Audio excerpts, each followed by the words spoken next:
এ কি বৌমা, তুমি স্যান্ডউইচ আর চাউমিন বানিয়েছো কেন?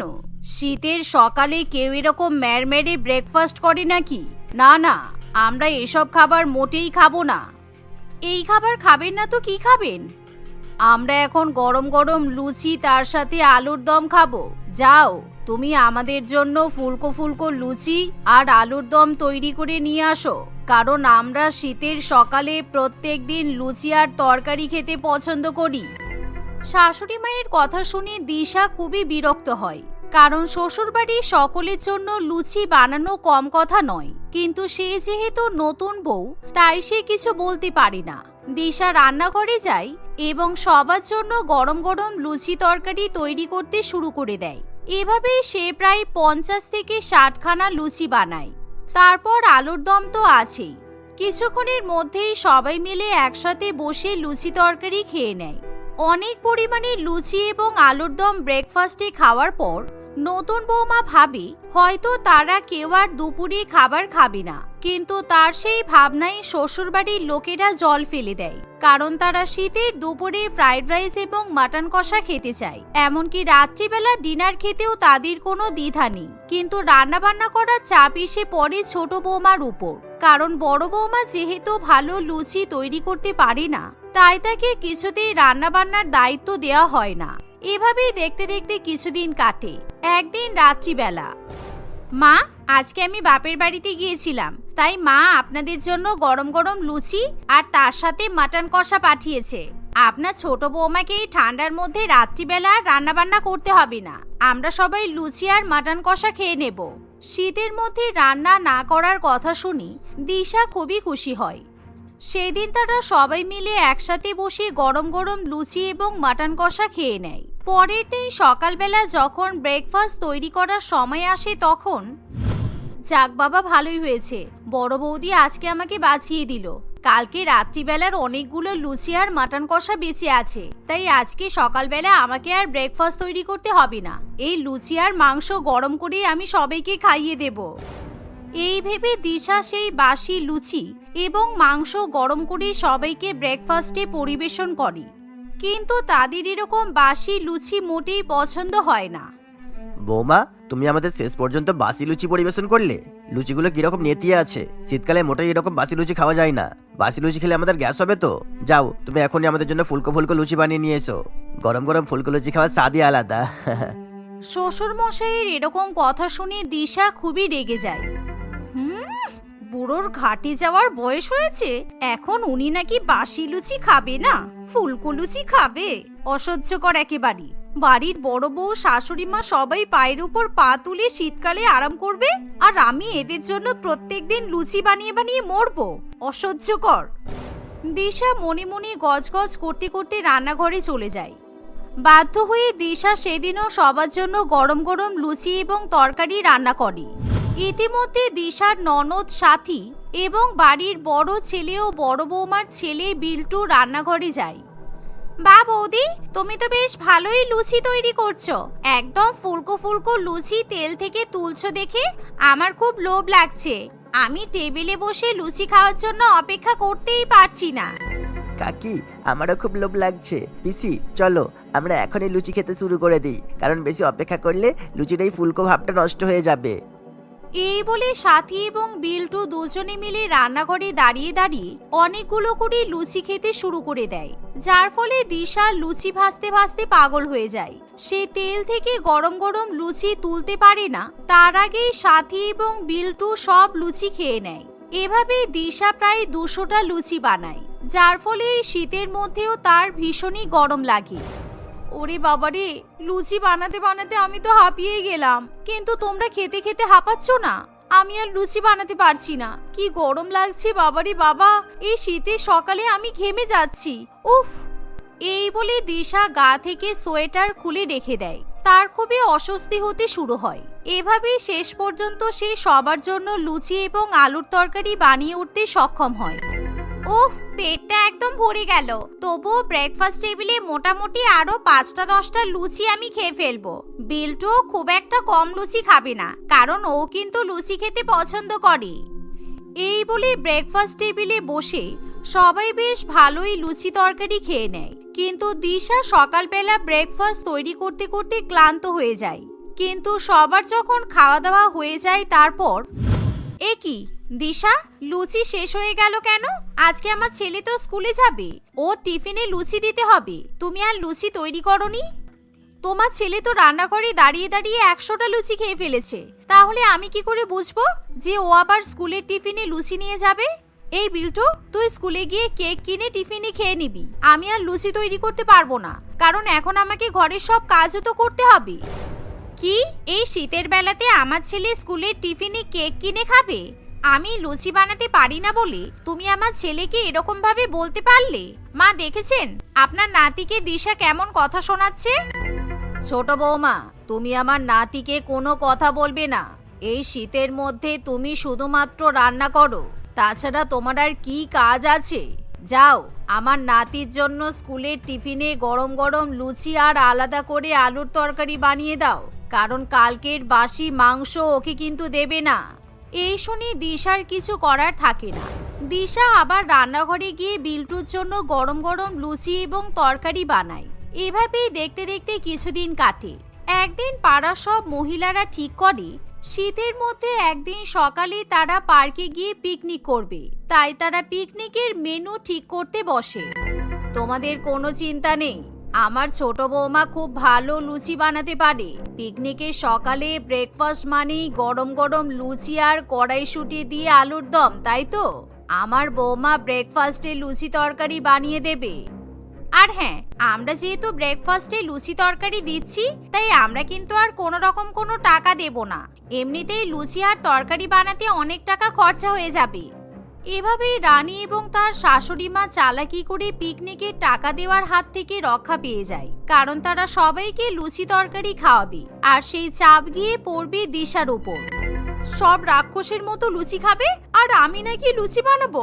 টাকার হাত থেকে বাঁচার জন্য আমাকে সবার সামনে বলি দিয়ে দিল। অসহ্যকর একেবারে। আমি শীতের পিকনিকে আনন্দ করব, ফোনে ফটো তুলবো, রিল বানাবো, তা নয় আমাকে এবার সবার জন্য লুচি বানাতে হবে। দেখতে দেখতে এভাবে দু একদিন কেটে যায়। ইতিমধ্যে রানী এবং তার শাশুড়ি মা মিলে বাজার থেকে কড়াইশুঁটি, গাজর, মেথি, শাক ইত্যাদি কিনে নিয়ে আসে।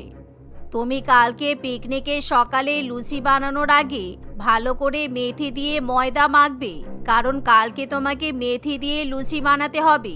শীতকালে মেথির লুচির গন্ধে মন একেবারে ভরে যায়। কালকে সকালবেলা সবাইকে ব্রেকফাস্টে লুচি তরকারি খাওয়ানোর ফলে আমাদের আর পিকনিকের জন্য কোনো টাকা দিতে হবে না। তারপর দুপুরবেলা আমরা ফ্রিতে মাটন কষা, ভাত, ডাল, চিকেন পকোড়া সবকিছু খাবো। উফ, শীতকালে এরকম পিকনিক হলে মন একেবারে জমে যায়। দিশা এত কিছু শুনে কিছুই বলতে পারে না। পরের দিন ভোরবেলা তাকে ঘুম থেকে উঠতে হয়। ভোরবেলাতে এমনিতেই বেশ ঠান্ডাটা জাঁকিয়ে পড়ে, তাই ঠান্ডার মধ্যে দিশার খুবই কষ্ট হয়। কি ঠান্ডা বাবারি বাবা! উফ, আমার শ্বশুরবাড়ির কারোর কোনো মায়া দয়া নেই। পিকনিকের জন্য এতজনের লুচি তরকারি বানানো যায় নাকি? তাও আবার একা হাতে। আমি কি করে এতগুলো লুচি তরকারি বানাবো? তাও আবার মেথি দিয়ে লুচি বানাতে হবে। দূর! দিশা ঠান্ডায় কাঁপতে কাঁপতে রান্নাঘরে যায় এবং সবার জন্য গরম গরম লুচি ভাজতে শুরু করে। দেখতে দেখতে এভাবে বেলা 11টা বেজে যায়। সবাই ইতিমধ্যে পার্কে পিকনিক করতে আরম্ভ করে দেয়, কিন্তু তখনও দিশা লুচি তরকারি বানিয়ে উঠতে পারে না, কারণ সে একা হাতে সবার জলখাবারের ব্যবস্থা করছে। ঠান্ডার মধ্যে তার হাত একেবারে জমে যায়, তবুও তার কোনো রেহাই নেই। কি হলো দিশা, তোমার এখনো জলখাবার বানানো হলো না? তাহলে কখন আমরা সবাই মিলে চিকেন পকোড়া খাবো? ওদিকে সবাই ব্রেকফাস্ট খাওয়ার জন্য তো পাগল হয়ে যাচ্ছে। তুমি যাও, আমি এখনই নিয়ে যাচ্ছি। আমার সব লুচি তরকারি বানানো হয়ে গেছে প্রায়। কিছুক্ষণের মধ্যে দিশা সবার জন্য গরম গরম লুচি এবং তরকারি নিয়ে যায়। কিন্তু এরকম লুচি তরকারি দেখে সবাই একেবারে অবাক হয়ে যায়, কারণ এক একটা লুচি এক একটা দেশের ম্যাপের মতো দেখতে হয়েছে। এরকম লুচির আকার দেখে সবাই খুবই হাসাহাসি করতে শুরু করে, যার ফলে প্রিয়তমা দেবী এবং রানী খুবই লজ্জিত বোধ করে। এ কি প্রিয়তমা, তুই যে বললি তোর বৌমা নাকি খুব সুন্দর লুচি বানাতে পারে, তাহলে লুচিগুলোর আকার এরকম হলো কেন? পিকনিকের দিন সকালে এরকম কার্টুনের মতো লুচি খেতে হবে? হাই রে, তুই আবার ভাবছিলিস আমাদেরকে এরকম লুচি খাইয়ে তুই আর তোর পরিবার ফ্রিতে পিকনিকের বাকি খাবারগুলো খেয়ে নিবি? সে আর হচ্ছে না। আমরা ব্রেকফাস্টে এরকম লুচি খাবো না। তোদের যদি পিকনিকের বাকি খাবার খেতে হয় তাহলে কিন্তু পুরো টাকা দিয়েই খেতে হবে। ছোট বৌমা, তুমি এটা কি করলে? তুমি প্রত্যেকদিন কত ভালো লুচি তৈরি করো, আর আজকে তুমি এরকম খারাপ লুচি বানিয়ে সবার সামনে আমার মান সম্মান ধুলোয় মিশিয়ে দিলে। তোমার জন্য আজকে আমাদের এতগুলো কথা শুনতে হলো। দিশা এসব কথা শুনে নিজেকে আর কিছুতেই শান্ত রাখতে পারি না। একদম ফালতু কথা বলবেন না। প্রত্যেকদিন সকালবেলা ঘুম থেকে উঠে আমি আপনাদের জন্য লুচি তরকারি বানাই, কখনো আমি কোনো কমপ্লেন করিনি। কিন্তু আপনারা কি করে আমার পারমিশন ছাড়া পিকনিকের লুচি বানানোর দায়িত্ব আমার উপর চাপিয়ে দিলেন? প্রত্যেকদিন আপনাদের জন্য লুচি মাংস, লুচি চিকেন, লুচি তরকারি, মেথি লুচি এসব করতে করতে আমি তো হাঁপিয়ে গেছি। পিকনিকের এতজনের লুচি তরকারি বানানো আমার পক্ষে সম্ভব নয়। তাছাড়া আপনার বড় বৌমা কি ন্যাকা? 10টা 12টা করে লুচি গিলতে পারে আর লুচি বানাতে পারে না।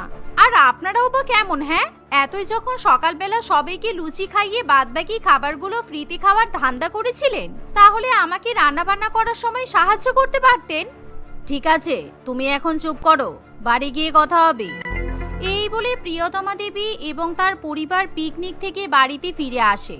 পরের দিন সকালবেলা দিশা কিছুতেই ঘুম থেকে উঠতে চায় না, কারণ সে আর শীতের সকালে কষ্ট করে ঘুম থেকে উঠে লুচি তরকারি বানাতে চায় না। এমন সময় বাড়ির প্রত্যেকে খুবই বিপদে পড়ে, কারণ বাড়ির ছেলেরা সকালবেলা ঘুম থেকে উঠে লুচি তরকারি খাওয়ার জন্য পাগল হয়ে যায়। তাই এবার শাশুড়ি মা, ননদ এবং বাড়ির বড় বৌমাকেই শীতের মধ্যে সবার জন্য লুচি তরকারি বানানোর দায়িত্ব নিতে হয়। আজকে আমরা গরম গরম লুচি আর তার সাথে চিকেন কষা খাবো, আর পনির কষাও রান্না করবে। আমাদের কি ছোট বৌমা পেয়েছো নাকি যে বললেই আমরা তোমাদেরকে সকালবেলা লুচি তরকারি রান্না করে খাওয়াবো?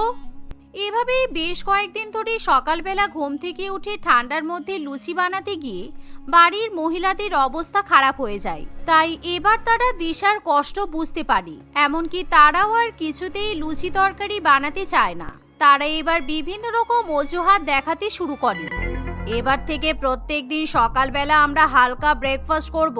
আর ছোট বৌমা, তুমি আমাদের ক্ষমা করে দাও। বিয়ের পর থেকে আমাদের জন্য তোমাকে অনেক জ্বালাতন সহ্য করতে হয়েছে, তাই তোমাকে আর একা একা রান্না করতে হবে না। আমরা সবাই মিলে তোমাকে সাহায্য করব। শাশুড়ি মায়ের কথা শুনে দিশা খুবই খুশি হয়। সেদিনের পর থেকে দিশাকে আর সবার জন্য প্রত্যেকদিন অনেক অনেক লুচি আলুর দম রান্না করতে হয় না। মোহিনী এবং রূপালী তাদের শাশুড়ি মা পদ্মা দেবীর সঙ্গে বাস করত। পদ্মা দেবী কয়েক বছর আগে এক কঠিন অসুখের ফলে চোখে দৃষ্টি হারিয়ে ফেলেছিল। সে চোখে একেবারেই দেখতে পারত না। তার দুই ছেলে তপন এবং তাপস দুজনেই বিদেশে থেকে চাকরি করত। 2 বছর আগে তারা দুই ভাই তাদের অন্ধ মায়ের দায়িত্ব বাড়ির দুই বৌমার উপর দিয়ে বিদেশে চলে গিয়েছিল। তারপর থেকে মোহিনী এবং রূপালী তাদের অন্ধ শাশুড়ি মায়ের সেবা যত্ন করত। একদিন মাঝরাতে এলাকার সবাই ঘুমের ঘোরে আচ্ছন্ন ছিল। সকলের বাড়ির লাইটও বন্ধ ছিল। চারিদিকে অন্ধকার, একেবারে নিস্তব্ধ পরিবেশের মধ্যে পদ্মা দেবীর বড় বৌমা মোহিনীর ঘরে লাইট জ্বলছিল এবং তার ঘর থেকে ফিসফিস করে কথা বলার আওয়াজও ভেসে আসছিল। জয়, তুমি এসে গেছো। আমি তোমার জন্যই অপেক্ষা করছিলাম। জয়, তোমাকে ছাড়া একদম ভালো লাগে না আমার। বড্ড একা একা লাগে জানো। কোথায় একা তুমি? আমি এসে গেছি তো। কি হয়েছে বলো? কিচ্ছু হয়নি, তোমাকে মিস করছিলাম। জয়, আমার এই বাড়িতে আর ভালো লাগছে না।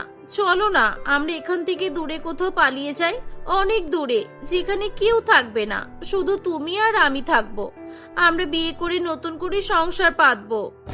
হ্যাঁ মোহিনী, আমি তো এটাই চাই, কিন্তু আমাকে তো সময় দিতে হবে, টাকা পয়সা জোগাড় করতে হবে। তো তোমাকে নিয়ে গেলেই তো হবে না, তোমাকে যাতে সুখে রাখতে পারি সেই দিকটাও তো খেয়াল রাখতে হবে। আমি ভাবছিলাম একটা নতুন ব্যবসা শুরু করব, কিন্তু টাকার অভাবে কিছু করতে পারছি না। তোমার টাকা লাগবে? তুমি আমাকে বলবে তো একবার, কত টাকা লাগবে তোমার বলো। তুমি টাকা কোথায় পাবে? তোমার কাছে আছে টাকা? আমার কাছে নেই, কিন্তু আমার শাশুড়ি মায়ের কাছে তো আছে। দাঁড়াও, আমি শাশুড়ি মায়ের ঘর থেকে টাকা নিয়ে আসছি। তোমার শাশুড়ি মা যদি দেখে ফেলে তাহলে কি হবে? জয়, তুমি ভুলে গেছো আমার বুড়ি শাশুড়ি অন্ধ, কিছুই দেখতে পায় না চোখে। তোমাকে এই নিয়ে চিন্তা করতে হবে না, তুমি দাঁড়াও। এই বলে মোহিনী তার শাশুড়ি মায়ের ঘরে যায়। তখন পদ্মা দেবী ঘুমাচ্ছিল। মোহিনী তার শাশুড়ি মায়ের লকার থেকে টাকা বের করছিল, তখনই তার হাত লেগে একটা ফুলদানি পড়ে যায়। হঠাৎ করে আওয়াজ হওয়ায় পদ্মা দেবীর ঘুম ভেঙে যায়। কে ঘরে? ঘরে কে? ঘরে কেউ আছো? বৌমা, বৌমা আছো নাকি? কে ঘরে? মনে হয় বিড়াল এসেছিল। মোহিনী কোনো শব্দ না করে চুপ করে দাঁড়িয়ে থাকে। সে আস্তে আস্তে আলমারি থেকে টাকা বের করে নিয়ে পা টিপে টিপে খুবই সাবধানে তার শাশুড়ি মায়ের ঘর থেকে বাইরে বেরিয়ে আসে। তাকে যাতে তার যা রূপালী দেখতে না পায়, তাই সে খুব দ্রুত ঘরে ঢুকে দরজা বন্ধ করে দেয়। এই নাও জয় টাকা, এখনই ধরা পড়ে যাচ্ছিলাম। অন্ধ বুড়ি চোখে দেখতে পায় না, কিন্তু কান খাড়া করে বসে থাকে। এই নাও টাকা, আর তাড়াতাড়ি চলে যাও এখান থেকে। আমার যা যদি জেগে যায় তাহলে বিপদ হয়ে যাবে। ধন্যবাদ মোহিনী, আমি এই টাকা দিয়ে ব্যবসা শুরু করব, আর তারপরই তোমাকে নিয়ে এখান থেকে চলে যাব। এই বলে জয় মোহিনীর ঘর থেকে বাইরে বেরিয়ে যায় এবং সে মোহিনীর ঘরের পাশের ঘরে ঢুকে পড়ে। জয়, তুমি আজকে এত লেট করে আসলে কেন? আমি কখন থেকে তোমার জন্য অপেক্ষা করছিলাম, তুমি কোথায় ছিলে? আর বলো না, আমার মা খুব অসুস্থ, হসপিটালে ভর্তি আছে। কালকের মধ্যে হসপিটালে 1 লক্ষ টাকা জমা দিতে না পারলে আমি আমার মাকে বাঁচাতে পারবো না। এরকম বলো না জয়, আমি থাকতে তুমি চিন্তা করবে না, আমি তোমাকে টাকা দিচ্ছি, দাঁড়াও। ওদিকে পদ্মা দেবীর হঠাৎ ঘুম ভেঙে যাওয়ায় তার আর ঘুম আসছিল না। তার খুব ঝুড়ি জল পিপাসা পেয়েছিল। বৌমারা কেউ জেগে আছো? আমাকে 1 গ্লাস জল দাও না। বৌমা, ও বৌমা, সবাই মনে হয় ঘুমাচ্ছে। যাই দেখি রান্নাঘর থেকে জল নিয়ে আসি। পদ্মা দেবী অন্ধ হলেও তার বাড়ির কোন জায়গায় কি আছে সেটা সে ভালো করেই জানতো। তাই সে হেঁটে হেঁটে রান্নাঘরের দিকে যায়। তখনও জয় ও রূপালী ফিসফিস করে কথা বলেই চলেছিল। আসলে জয় খুবই ভণ্ড নির্লজ্জ একটি ছেলে ছিল। সে খুবই চালাকি করে মোহিনী ও রূপালী দুজনকেই তার জালে ফাঁসিয়েছিল। কিন্তু মোহিনী ও রূপালী এই ব্যাপারে কিছুই জানতো না। তারা জয়কে খুবই ভালো ছেলে বলে মনে করত। তাদের স্বামীরা বিদেশে থাকায় এবং সবসময় কাজের মধ্যে ব্যস্ত থাকায় তাদের বউদের সময় দিতে পারত না। মোহিনী ও রূপালী তাই মনে করত যে তাদের বরেরা তাদেরকে ভালোবাসে না। ঠিক এমন একটা পরিস্থিতিতে জয় মোহিনী ও রূপালীর মন জয় করে ফেলেছিল। জয় শুধুমাত্র টাকার লোভে এসব করেছিল। রূপালী, তুমি সত্যিই খুব ভালো, আমি যে কি করে তোমাকে ধন্যবাদ জানাবো। জয়, এমন বলে তুমি আমাকে পর করে দিচ্ছ, কিন্তু তোমার মা মানেই তো আমার মা। জয়, আমার না মাঝে মধ্যে খুব ভয় করে জানো। তুমি আমাকে ভালোবাসো তো? এই পৃথিবীতে তোমাকে ছাড়া আমার কাছের মানুষ বলে কেউ নেই। আমার বর কখনো আমার খোঁজ নেয় না, তুমি সবসময় আমার কত কেয়ার করো। রূপালী, তুমি চিন্তা করো না, আমি তোমাকে খুব ভালোবাসি। আর তোমার বরের গল্প আমার সামনে একদম করবে না, আমাদের ব্যাপারে কথা বলো শুধু। পদ্মা দেবী রূপালীর ঘরের সামনে দিয়ে যেতে গিয়ে তাদের কথা শুনতে পায়। ছোট বৌমার ঘর থেকে বেটা ছেলের গলার আওয়াজ শুনতে পাচ্ছি যেন। এত রাতে কে এসেছে ঘরে? বৌমা, ও বৌমা, দরজা খোলো। ঘরে কেউ আছে নাকি তোমার? শাশুড়ি মায়ের গলার আওয়াজ পেয়ে রূপালী খুব ভয় পেয়ে যায়। সর্বনাশ করেছে জয়, এই অন্ধ বুড়ি মনে হয় আমাদের কথা শুনে ফেলেছে। কি সর্বনাশ বলো তো? এবার কি হবে রূপালী? কিচ্ছু হবে না, বুড়ি অন্ধ, তোমার কোনো চাপ নেওয়ার প্রয়োজন নেই। আমি দরজা খুলবো আর তুমি চুপচাপ সাইড দিয়ে কেটে পড়বে, বাকিটা আমি বুঝে নেব, ওকে? এই বলে রূপালী দরজা খোলে এবং তখনই জয় এক পাশ থেকে পালিয়ে যায়। কি হয়েছে মা, এত রাতে আপনি এখনো জেগে আছেন কেন? কি হয়েছে আপনার? বৌমা, তোমার ঘরে কি কেউ ঢুকেছে? আমি একটা ছেলের গলার আওয়াজ শুনতে পেলাম। তুমি কার সঙ্গে কথা বলছিলে একটু আগে? কে ছিল তোমার ঘরে? আমার ঘরে? কোথায়? কে? কেউ নেই তো। ছেলের গলার আওয়াজ আপনি কোথা থেকে পেলেন? আপনি কোনো স্বপ্ন দেখলেন নাকি? না না, আমি কোনো স্বপ্ন দেখিনি। আমি স্পষ্ট শুনেছি একটা ছেলের গলার আওয়াজ। তুমি আবার তার সাথে কথাও বলছিলে। আমি কথা বলছিলাম? ও আচ্ছা আচ্ছা, এবার বুঝেছি। আমি আসলে ইউটিউবে ফানি ভিডিও দেখছিলাম। ইউটিউবে ছেলে মেয়েদের গলার আওয়াজ শুনে আপনি ভেবেছেন আমি হয়তো কোনো ছেলের সঙ্গে কথা বলছি। এই রাত দুপুরে আমি কার সঙ্গে কথা বলবো বলুন তো? আপনি শুধু শুধু ভুলভাল ভাবছেন। আপনি এত রাতে উঠে এসেছেন কেন সেটা বলুন। আচ্ছা ছাড়ো এসব, আমারই ভুল হয়েছে হবে হয়তো। আমি তো জল নিতে এসেছিলাম। জল নিতে? আপনি জল নিতে এলেন কেন? আপনি আমাকে ডাকবেন তো? মনে নেই কিছুদিন আগে আপনি পড়ে গিয়েছিলেন? আপনার ছেলে তো আমাকেই কথা শুনিয়েছিল। আপনি আমাকে বকা খাওয়ানোর কাজ করেন কেন? আমি তো অনেকবার করে ডেকেছি তোমাদের, তোমরা তো শুনতে পাওনি। আর তাই জন্যই তো আমি নিজে জল নিতে এলাম। আর তারপরই আমি তোমাকে কোনো একটা ছেলের সঙ্গে কথা বলতে শুনলাম। আচ্ছা আচ্ছা ঠিক আছে, আমি জল আনছি, দাঁড়ান। রূপালী মিথ্যা কথা বলে পদ্মা দেবীর কাছ থেকে সেদিন বেঁচে যায়। পদ্মা দেবী আর কিছু না বললেও তার মনে সন্দেহ ঢুকে যায়। তাই সে মনে মনে ঠিক করে তার ছোট বৌমার উপর নজর রাখবে। পরের দিন পদ্মা দেবী তার বড় বৌমা মোহিনীকে বলে, জানো বৌমা, কালকে আমাদের বাড়িতে কোনো ছেলে ঢুকেছিল। কালকে অনেক রাতে, রাত প্রায় 2-1 হবে হয়তো। এই কথাটা শুনে মোহিনী খুবই ভয় পেয়ে যায়। এই বাবা সর্বনাশ করেছে, কালকে জয় আমার সঙ্গে দেখা করতে এসেছিল, মা জানলো কিভাবে? আমি আলমারি থেকে টাকা বের করছিলাম, মা কি সেটা বুঝতে পেরে গেল? কিন্তু মা তো চোখে দেখতে পায় না, তাহলে মা কি করে জানলেন? মা, আপনি কি সব বলছেন? আমি তো আপনার কথা কিছুই বুঝতে পারছি না মা। হ্যাঁ বৌমা, আমিও কিছু বুঝতে পারছি না। কালকে আমি জল খেতে মাঝরাতে উঠেছিলাম, আর আমি যখন ছোট বৌমার ঘরের সামনে দিয়ে হেঁটে যাচ্ছিলাম, তখন আমি ছোট বৌমাকে একটা ছেলের সঙ্গে কথা বলতে শুনেছি। শাশুড়ি মা এসব কি বলছে? কালকে রাতে তো আমি জয়ের সঙ্গে কথা বলছিলাম, মা তো অন্ধ, চোখে দেখতে পান না, আর এখন হয়তো কানেও কম শুনছেন। আমার ঘরের সামনে এসে মনে করেছে রূপালীর ঘরের সামনে দাঁড়িয়ে আছে। যাক, আমার উপর তাহলে সন্দেহ করেনি। নাকি আমার মতো রূপালীরও কারোর সঙ্গে চক্কর চলছে? না না, তা আবার হয় নাকি? আমাকে খুব সাবধানে থাকতে হবে। মোহিনী তার শাশুড়ি মায়ের কোনো কথার উত্তর না দিয়ে চুপ করে থাকে। কিছুক্ষণ পর সে ঘরে গিয়ে জয়কে ফোন করে। কি হলো জয়? আমি কখন থেকে ফোন করছি, তোমার কল ওয়েটিং কেন? তুমি কার সঙ্গে কথা বলছিলে? কার সঙ্গে ব্যস্ত ছিলে তুমি, বলো? আরে মোহিনী, তুমি রাগ করছো কেন? আমি তো আমার মাসির সঙ্গে কথা বলছিলাম। অনেকদিন পর মাসি ফোন করলো, কিছুতেই ফোন রাখতে চাইছিল না। কি হয়েছে বলো?